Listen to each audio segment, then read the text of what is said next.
the fans really were the only part that was great for me. You know, that stage performance and seeing them and seeing the reaction was the best part. The rest of it can fuck off.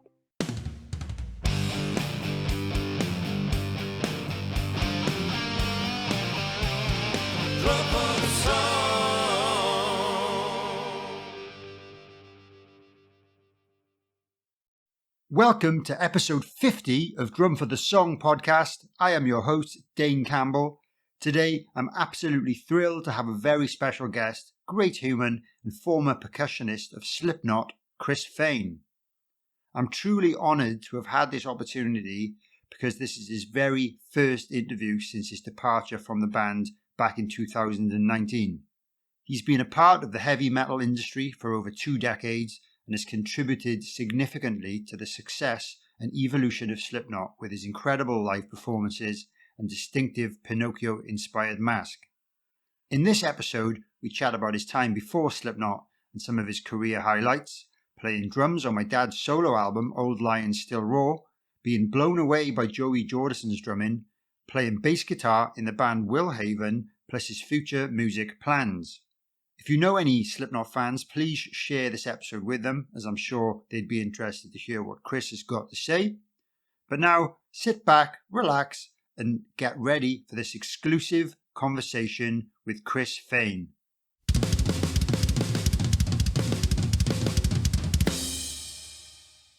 How are you doing, Chris?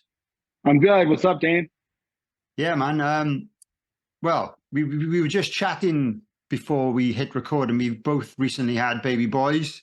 We did. So we're both very busy.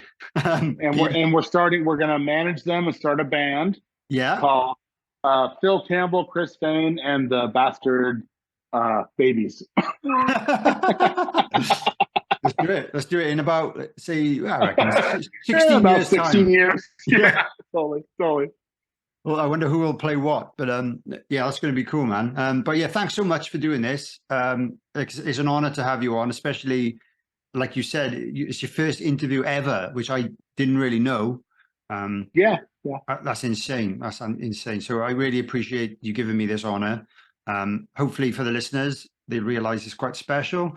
50th episode, special guest, first interview ever. So, you know, like most people that listen to this, they know it's more of a conversation. We just chat about stuff. And, you know, I really don't like using the word interview, but we'll see how this goes. And we'll just talk about some stuff. I don't know a hell of a lot about you. I've never met you yet. I know you're friends with my dad, which is cool because he has a good judge of character and he's always spoken very highly about his time hanging with you. So yeah, thanks for being cool to my dad as well. Because wow, he's the best. There's a lot of assholes out there, and you're one of the best people he knows, according to him. So thank you, man. Thank you. That's all right. Yeah, so obviously you guys met. I think you did a tour together with Slipknot and Motorhead and loads of other bands. I think that was it. One of those touring festivals, was it? Maybe. Yeah, it was. I think that there was festivals and actual like tours that we did together, and I'm just so grateful to meet your dad. To be honest with you, I've been a fan for a long time, and then we did that song together, and we had. If I was to ever be in a band in another life, I hope your dad's in that band. Like he's the best. Like I had the most fun with him out of anyone I ever toured with. You know, such a great person, such a great human. You know what I mean? Yeah, man. Yeah. Well, that's so cool you say that, because there's a question I'll ask you later that might, you know, involve something you just said then. But yeah, let's talk about the song then. I was going to bring this up later on. So my dad did a solo album. So for anyone who doesn't know, my dad is Phil Campbell. He was in Motorhead. I'm in a band with him now called Phil Campbell and the Bastard Sons. You know, some of you know that, some of you don't. But yeah, he did a solo album called Old Lion Still Raw. I want to say 3 years ago, maybe. And it's basically him and a load of guests on the album. So every track has different guests on it. And there's a song on there called These Old Boots, which features Dee Snider on vocals, Mick on guitar, and Chris is playing the drum kit. I think you played one of my drum kits. So that's pretty cool. Yeah. I wasn't Yeah. there, unfortunately. I'm gutted I wasn't there during the session. But what do you remember about it? I think someone you traveled down from London or something like that to get Yeah. to the So we studio? were on tour, and I knew that he wanted to do that song. Well, this is weird with the headphones, and I've never done this before. So your dad called, or we talked, and he wanted me to do a song, and I'm like, I'm in. Like, he gave me the riff, and then I showed up at his studio, which you know well, I do. and we were playing London, so I got in a van and had to drive like what seemed like 8 hours to get back to your guys' studio, and I showed up, and Phil and I just started jamming the song, and it was by far the highlight of my life. You know, What? I've done a lot of things in my life, but to be a part of that experience is better than a Grammy, is better than Rock in Rio, it's better than anything. If you would have told me when I was 16 years old that I'd be doing a song with Phil Campbell and Dee Snider and Mick Mars, I mean, that's unbelievable to me. Wow. And so it was like the coolest experience of my life. And then the best thing is your dad and I jammed a little bit afterwards. Ah, cool. And we were just jamming, and I was like, do this. And he's like, no, I don't want to do that. That's this. And I'm like, okay, start playing a riff. And I just started playing, and he's like, and he goes, Chris, you know what, bro? You're my muse. And that was the biggest compliment of my life. Whoa. Was to have someone like that be a partner in music that we could, I think in the future we're going to make more songs for sure. I hope so. I really hope so. Yeah, we've talked about it, and we're working on it right now. But I have a new baby, and there's not a lot of. It's just tough. It's tough, but exactly. Yeah. I think your dad is one of the greatest musicians I've ever met, as far as being like a touring musician and a player and just a friend. You know what I mean? Like, he really, really kind of took me under his wing for that deal. And I love him for it. Yeah. Oh, wow. That's so nice of you to say that. And, considering the stuff you have done, the incredible stuff you have done with Slipknot, the fact that you've said that is crazy. But yeah, I can understand, because it's not just him, it's the other guys on the track as well. I know you did it remotely. Well, they recorded their parts remotely, so they weren't in the studio. Right. But your dad and I laid it down. Yeah. Well, you were probably one of the only guests on that album then that came to the studio. I think there was a handful of other guests, maybe singers. Oh, wow. I think you were one of the only ones that were actually there. So I think that gives it extra chemistry.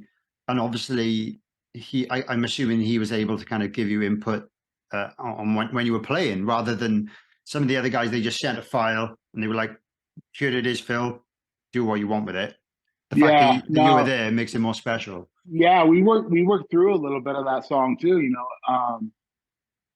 There's a part in that song I couldn't get a grip on. There was like a quick change in there, and he just worked with me, and he was like, because I'm not like a great drummer, so I'm not like Stuart Copeland or no one is. Yeah, right, exactly. So I'm just like a straight up forward guy, and there was like a quick change in there, but that's why he's so badass. Like, I know what you mean, because we play that song live sometimes, so I've got to try and play your parts, and so I literally I try and keep it as close as I can to the original. There might be the odd little thing I do that's me, but might be a little bit better. No, I wouldn't say not better, but just I guess I have my own style, and you play things your own way. But it's pretty much your version. So I'll have to send you I've got loads of GoPro footage of our gigs. So I'll send you a video file of us playing that song. Oh, cool. Do it. So you can see what I do. It's not much. Yeah. So thanks for the inspiration anyway. But of course. Fun song. But let's go back a little bit. You said, I know you probably. You said yourself you're not much of a drummer. Obviously, you played the percussion in Slipknot, or I don't know, what do they call it? Auxiliary percussion, I saw Yeah. it described as. But like, so before the whole Slipknot thing, were you a drummer in bands, or how did that work? And then how did that become to you playing percussion in the band?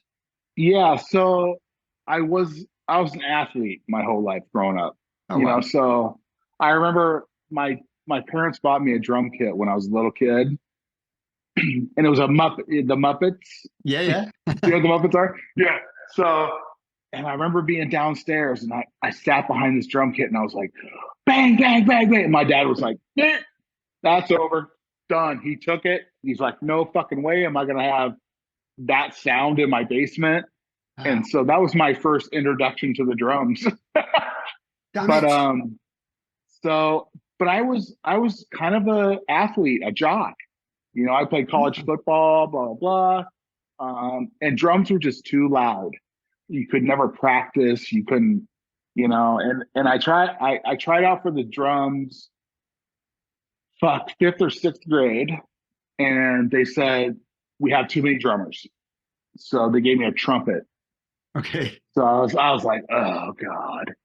But I learned the trumpet, for a few years, and then I was like, this sucks, dude. I'm out. So, Yeah. I never really had access to the drums, but except my mom's wooden spoons, and all of a sudden she's like, where's all my wooden spoons? They're all broke. I'm like, I don't know. Like blah blah blah.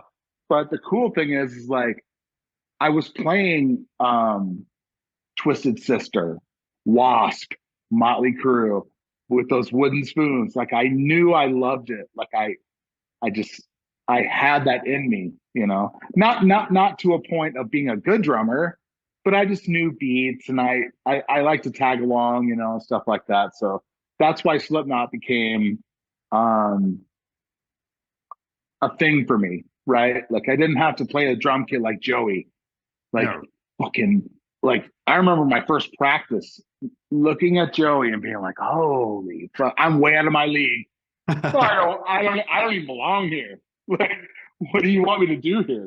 So it was um it was like winning the lottery, kind of, right? Well, yeah. Just being able to play simple beats and just play along with this amazing drummer. Like one of the best ever. ever. Yeah. Yeah, he's an anomaly. Yeah. He was incredible. He was such an inspiration to people from my generation. Because I'm 36 now. So when you guys came out, I was a teenager, and like you were the biggest band, biggest kind of like new metal, whatever you want to call it.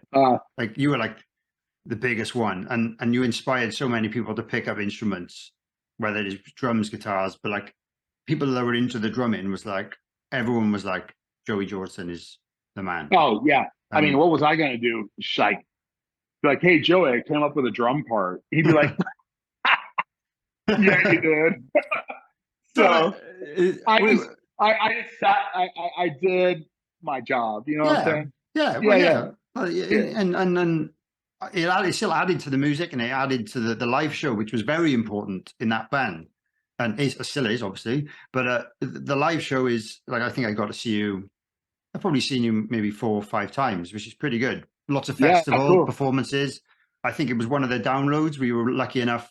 I think it was probably you or one let us come side stage, and I think we were on your side of the stage. It was amazing. It was one of the coolest gig experiences I've ever seen. Oh, right on, man. It was amazing. So thanks for that. But just like watching you guys do your thing, and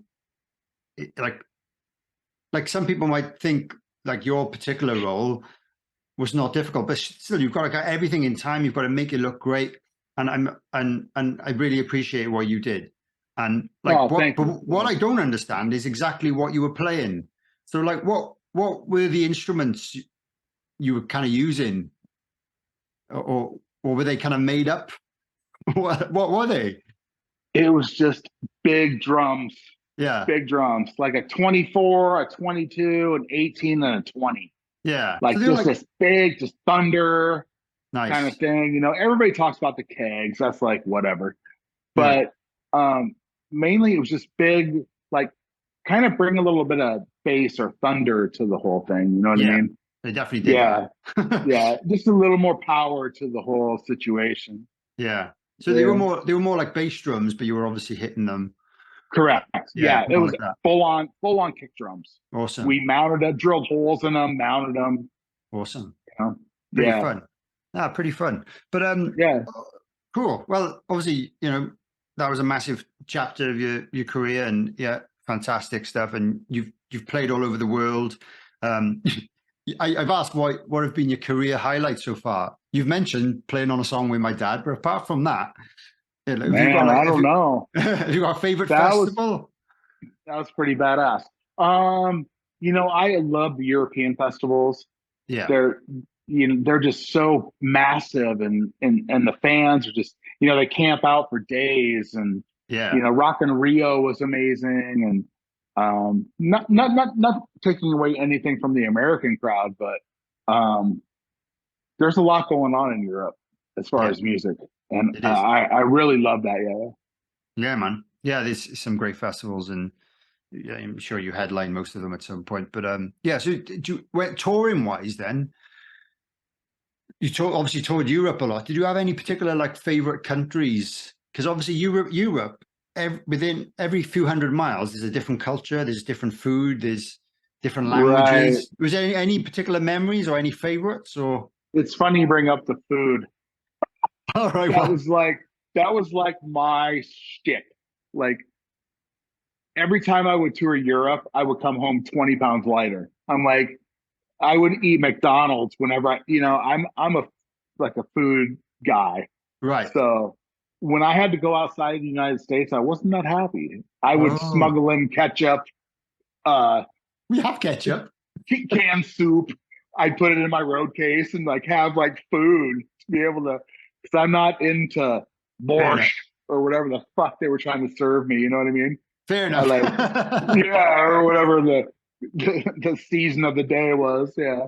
Oh, fair enough. I guess some people love it. Some people, I guess, are scared of it. And a lot of the stuff I've been served, I've been like, what is that? And I can understand where you're coming from. And a lot of the stuff I don't eat these days anyway. But there's some questionable dishes I've been served. Yeah. But, you've seen that meat backstage on the tray where you're like, dude. It's just labeled as meat. What is that? Yeah, what animal is it? Sweaty meat. in some brown stuff, brown gravy. With a piece of cheese. Yeah, I don't know. Exactly.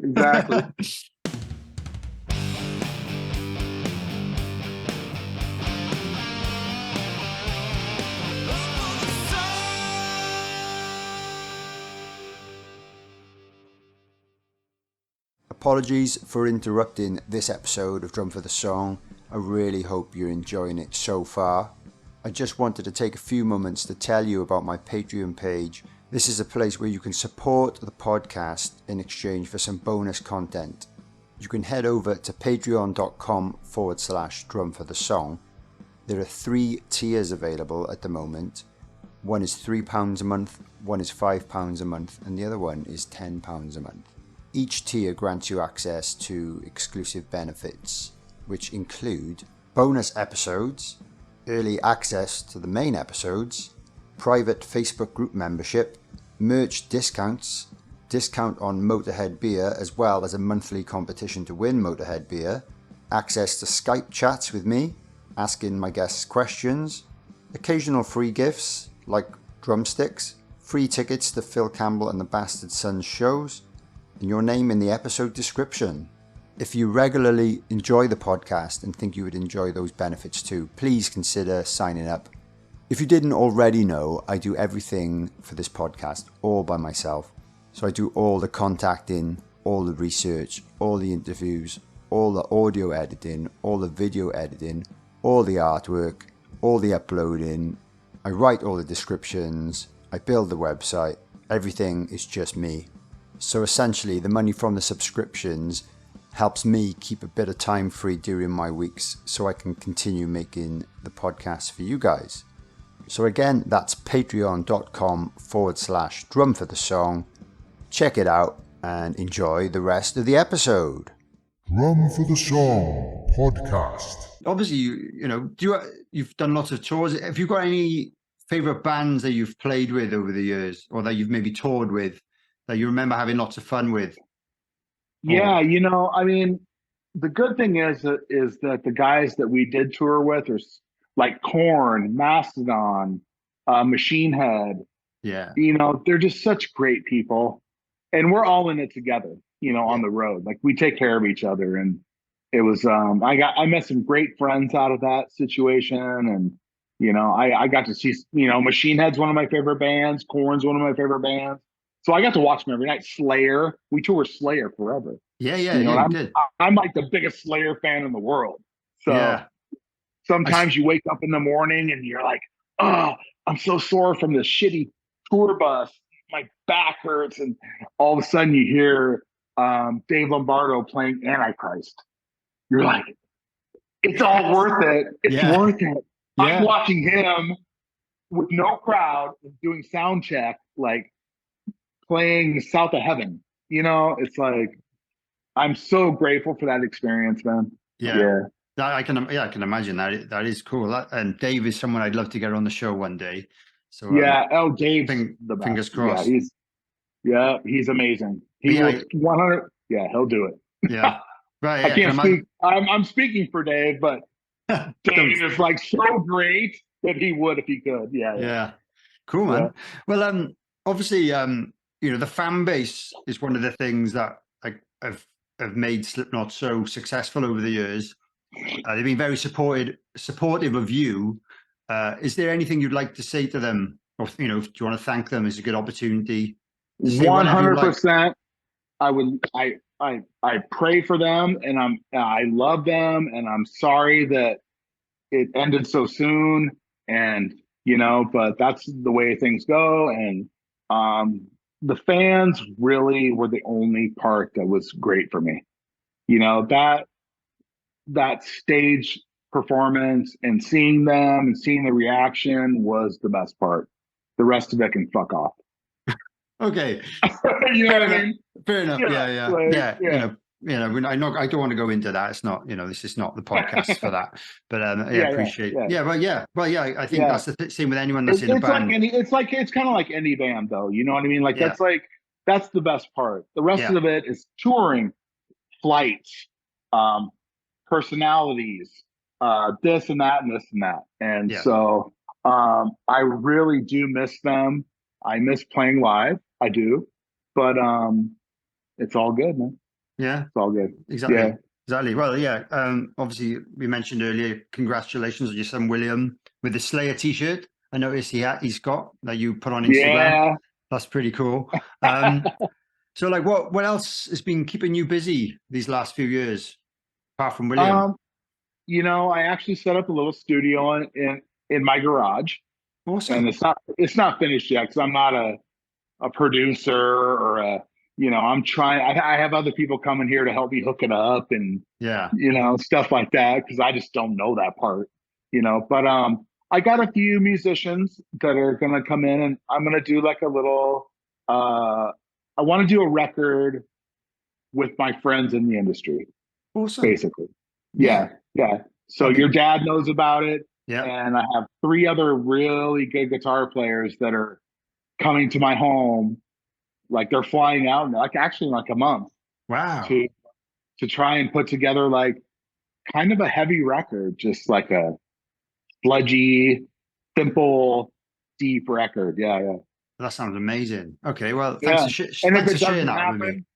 It's fine. Yeah. We're all friends. We're gonna go play golf. We're going to come back to my house. We're going to record, and they're going to fly home.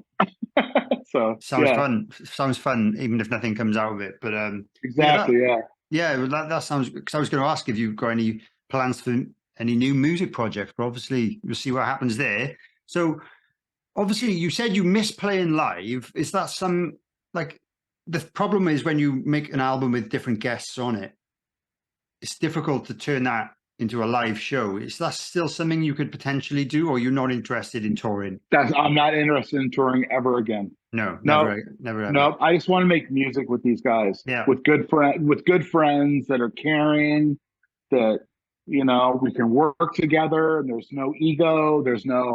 We just want to make a nice, heavy song. You know what I mean?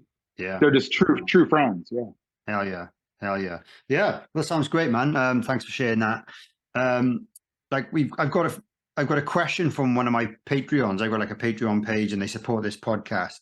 And Cool. one of the perks is that they get to ask you some questions, if that's okay. Bring it, baby. I say one question. It's one person, David Rudd, one guy. He's got a few questions, so I'll reel them all out in one go. They're all Slipknot related, but we'll see how this goes. Hi, Dane. As a big Slipknot fan, could you please ask Chris the following? How did you get into playing drums and percussion, and which one do you prefer? How did you become Slipknot's percussionist? And did you have any say over the color of your overalls and style of mask? And did wearing a mask affect your playing? Okay, so I had no choice of the color of the coveralls or the mask, right? Like Nothing at that all. was all whatever. Yeah. And then that was like 10 questions. Yeah. Sorry. So I started in another band in Des Moines called Shed, and with my best friend from when I was a kid, Aaron Peltz. He ended up singing in a band called Down the Sun. Yeah, Aaron is one of the singers in it. Not the guy with the tattoo, that's Satone. But my best friend was the other singer in that band. And we had a band before Slipknot. And we were just like, Des Moines is really small, man. It's like, it's tough to do anything, So I was playing a sit down kit in that band. And I remember Paul Gray was like, he was there like when I was in that band. Yeah. Yeah, working the door at the bar. And, he came up to me after the one show. He's like, yeah, you're a pretty good drummer, man. I'm like, yeah, thanks, dude. Who are you? Like, I didn't know, but that's the first time I met Paul. And then I just kept doing that with Aaron. And then you have to have a job. You have to make money. So being in music is really tough. Because you have to, I was an electrician, so I would work all day long. And the last thing I want to do is do some fucking paradiddles or whatever the fuck, which I never did. I never practiced ever. Like, that's my one regret, right? Like, I never, once I saw Joey, I was like, why do I want to practice? Like, I'm never going to be that dude. I'm not going to come to practice one to be like, hey, Joey, I got something you need to hear. He'd be like, dude. So it was like, it's kind of like winning the lottery, man. Yeah. In a way. So how did the band get formed? Because I don't actually know this. This might be common knowledge. Did someone start the band and then look for loads of members? Or how, Pass. Okay. No problem. What else did he ask? I think that was it. Do you prefer playing drum kit or percussion? Oh, I prefer bass. Prefer bass guitar? Yeah. You played bass in Will Haven, didn't you, for a while? Yeah. And that's like, I got to tell you, from the bottom of my heart, Jeff Irwin and those guys, Mitch, the drummer for Will Haven, like, they really, really encouraged me to try. Awesome. And do what, it was the first time in my life that I was ever like, I had guys that were, that believed in me, basically, and I just learned the parts. They continued to believe in me. They never stopped. So I got my shit together and I got it down, and we played, I think we were in London, and we 11/11/11 heavy metal day. Oh, wow. Will Haven, we played a show in London, and Kerrang gave us 5 stars. That's we impressive. Fucking owned it that night. We owned it. You know what I mean? And Will Haven is like, if anybody's watching this and you have never heard Will Haven, you need to figure it the fuck out. That fucking band is heavy as fuck. Yeah, like, I'm so grateful to be a part of that for one record. You know what I mean? Yeah. What was the name of the record that you were on? Voy Dior. Okay, cool. Yeah. People go check that out. Oh, awesome. Yeah, Yeah, those guys they're the best guys I've ever worked with in my life. Yeah, besides your dad, Okay. obviously. Yeah, yeah. I've heard good things about them. I think a band that supported you early on in the days. I don't know if you remember this far back, but I'm friends with the drummer from Raging Speedhorn. Do you have any memories of that Holy band? shit! Yeah, of course. They said they had a lot of fun with you guys. I think it must have been Yeah, during the early days of Slipknot, that but was early. Yeah, that was uh, Willhaven. Willhaven opened up for us back then too. Yeah, as well. All right, it might be in this. Yeah, it might be in the same tour. yeah, But yeah. Gordon, their drummer, lives literally half a mile away from my house. So Oh, killer! he's been on the podcast as well.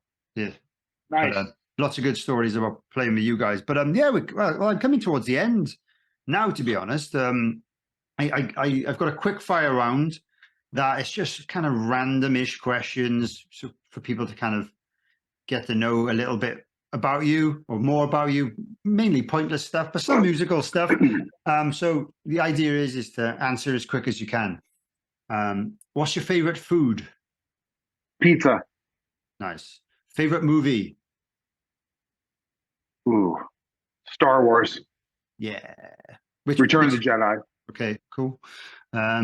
Guitar or bass? I'm assuming bass. Bass. This is a drummer's question. You probably don't give a shit. Nylon or Paradiddle. wood? Nylon. I was good. Nylon or wood tip sticks? Do you know the sticks with the nylon tips? Oh, nylon. Yeah. I've been playing those lately. Oh, really? Yeah. Okay, you like that? Yeah. Okay. Cool. Because somebody gave me a whole fucking rack of them. Nice. So go for I don't it. have to pay for. I don't have to pay for them. Yeah. That's the thing. Take whatever you can for free. Exactly. John Bonham or Neil Peart or Peart? Neil Peart. Yeah, is your vibe. Beatles or Rolling Stones? Rolling Stones, and I hate them both. Okay. Big or small venue? Big. Cool. Favorite time signature? 4/4. Cool.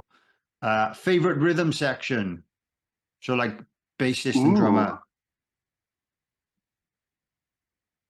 Paul Gray, Joey Jordison. Awesome. Yeah, fair play. Name an underrated band. Oh, what is the name of that band? Hero the Hero. Oh yeah, I know. Hyro the Hero. Yeah. I don't know how you pronounce it. I know the band. Yeah, they were. Are they still going? I don't know. It's like Rage Against the Machine on crack. Yeah, they were great. Yeah, or are great. I love that band. Yeah. I totally forgot they existed. Excellent. I'll find them on Spotify tomorrow because that was really cool. Oh yeah, they have a song called "Let the Snake Show." Oh man, so heavy, dude. So heavy. I'll check that out, man. Favorite album of all time? Has to be Queensryche Operation Mindcrime. Ah, cool. Interesting choice. Yeah. Favorite drummer of all time? Oh, God damn it. Tommy Lee. Oh, yes. He made it look so fun. Yeah. And rock and roll and sex and drugs and fucking, that's why I did it. Yeah. That's you know? Yeah, it ended up being my downfall. Fuck it, man. It's a lot of musicians' downfall, to be honest. Yeah. It's a lot of people struggle to kind of get past that. But yeah, well, sometimes you have a couple bad nights, but you know, whatever. Yeah, exactly. Whatever. You learn from it. That's a good question. Then, did you ever meet Tommy Lee? I did, and he was cool? great. He was cool. Yeah. The first time I met Tommy Lee was in Dallas. I think it was Ozfest maybe or something, and he was outside the bus. He's like, "I want to meet Joey," and I'm like, "He's sleeping." He's like, "Let's go wake him up." I'm like, "You're the best, dude. Let's go wake Joey up." And we fucking raged on the bus. Fucking, he shakes Joey out of his bunk. So he's like, "What the fuck?" You know, he's fucking guy's great, dude. Guy's great. Awesome. Yeah, man. Yeah. I didn't know a hell of a lot about him. I recently watched one of those stupid documentaries about him and Pam. He's crazier than I thought, to be honest. But yeah, sick drummer. I absolutely, because I love the way he plays because he doesn't do anything stupidly fancy or Totally. Or she doesn't really. I know he does this big drum rock solo. and roll. Yeah, just He's rock and roll. Yeah. Yeah. So he's like the kind of drummers I look up to. Like he's So one I think of those. maybe my favorite band would be your dad on guitar, Tommy on drums, me on bass, and who cares about the singer? Well, you know, it wouldn't even matter at that point. I'd be like, "You're the singer, yeah." Doesn't matter. No, well, you must be psychic because my last and final question and next question was going to be if you could form your own dream band, who would be in it? That's it. Dead or alive, so no singer, and then you be on bass, not on drums. That's a good choice. Yeah, man, that's so cool. But, well, I want to thank you for your time. This was incredible. We could go on longer, but I don't want to keep you too long. We can if you want. We can if you want. I think this was a nice length. All right, cool. And if you're happy with that, I'm happy with that, and I've really enjoyed it. And hopefully we'll. Well, I'd love to say meet in person one day. So if you ever do any studio stuff with my dad, or even if you vacate, that's happening actually. Yeah. So whether I don't know if I can be there or not, but if he's coming to over to you, it might be more difficult. But if I don't know, we'll see what happens with that. And you seem like such a cool guy, and thanks for just being a good friend to my dad and sending him your suit and mask. Yeah. Well, I don't think that's actually we did. I've seen it. He put it up on the. Yeah, it's literally it's just in the studio. It's brilliant. It's so cool. It's like But we filmed a music video literally, was it yesterday or the day before? And I think the mask is going to make a little cameo appearance in the video because it's a crazy song and we're all wearing different masks in it. So that's awesome. Like, my dad was like, let's bring Chris's mask. And I was like, as long like I don't want to overdo it because it's so well known what the mask is, but maybe we could have a little cameo. So we'll send you the link when it's out. That's awesome. But anyway, thanks again. I'll let you get back to this afternoon where you are, and have a great day. And I'll keep you posted with anything. And I just really want to thank you for doing this because I know, you've number 50, bro. Number 50. Yeah, fucking 50. Yeah, it's made my week very happy because we arranged this quite short notice. Well, we've been trying for like 3 years. Yeah, literally. I know. I realized I was WhatsApping your old number. I didn't realize I was sending WhatsApp to like your old phone number. I was like, and I was just like, some guys like, I'll be on. Probably. But I was like, maybe I know you just the family and all that. I was like, I don't want to bother him. But then my dad said that you text him about something. I was like, I texted him a few weeks ago. He didn't get back to me. Then I realized it was your old number, so it's my fault for being an idiot. But how it goes. Everything becomes a mess when you change your number, right? It's hard, But anyway, thanks again. And Dane, thank you. And thanks for listening. Thanks to everyone for listening to this. Hopefully, it'll be interesting. I'm sure it will be. And have a great night, everybody. You too, my friend. Cheers. Thanks, Dane.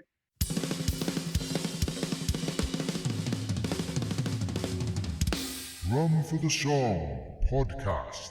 Thanks for listening to this episode of Drum for the Song podcast. If you've enjoyed this, please consider liking the video and subscribing if you're watching on YouTube, or subscribe and follow wherever you get your podcasts. If you could leave me a review or comment, that would be fantastic too, as it helps other people discover this show. Please also consider sharing this with any family members or friends who might enjoy the content. You can also follow me on social media at Dane_drums or at Drum for the Song, or search for Drum for the Song on Facebook to follow the page and join the official Facebook group. If you'd like to support the podcast, you could purchase some merchandise from drumforthesong.com, or consider supporting me via Patreon from just £3 per month for additional exclusive content like bonus episodes, video calls with myself, competitions, discounts, and much more.